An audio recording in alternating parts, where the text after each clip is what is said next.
Oh, hi there. My name is Caramel the Caribou, and I'll be telling you my story about what happened to the beautiful forest you used to see behind me, and also how I went from being an ordinary caribou to being part caribou, camel, and fish.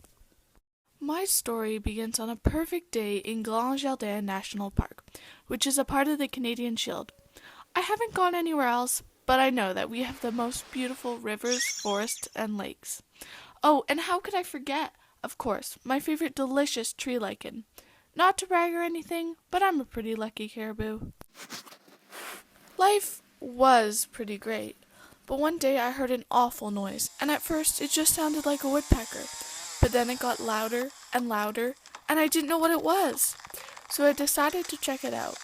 I followed the sound until I found out where it was coming from. The humans! They had huge contraptions with claw-like things that were cutting down the trees.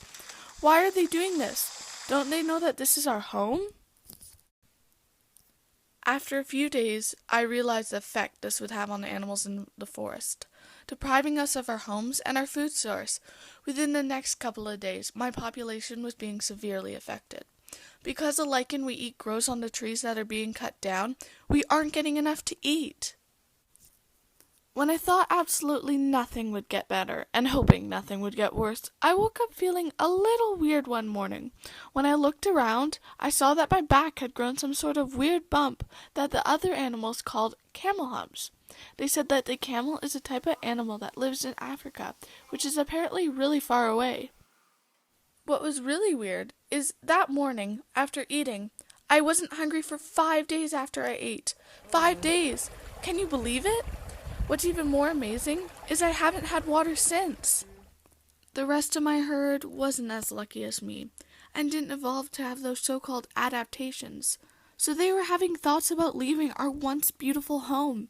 I couldn't do that. I couldn't leave my homes because of the humans. So I decided to stay behind from my herd and figure out a way to stop the illegal logging. What was I going to do to stop the loggers? How was I going to stop them? So many questions were running through my mind, and I had no idea what to do. I finally decided to just go up to those humans and stand my ground. But when I got to the metal cutting contraptions, people stood there with signs reading "Save the Forest." There were weird noises, apparently called sirens, and bright flashing lights. The people with the signs had called the police, and the illegal loggers were getting arrested. Yay! But they had already cut down my home. I had barely any food to survive eating just every 5 days, and my herd is gone. What was I going to do? I forgot to think about what I was going to do after the loggers had stopped cutting down most of the forest and destroyed my ecosystem.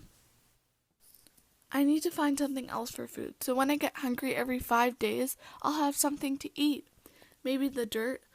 No. Or how about the seaweed in the lakes? I decided to try the seaweed. And when I went underwater, it was really weird because I could breathe like a fish. And I stayed under and then grabbed the seaweed and then came back up. To be honest, the seaweed wasn't that bad. So I fixed my food problem, but the forest is still destroyed, and I don't understand why the humans would do this. Do they not understand the effects this has on the wildlife?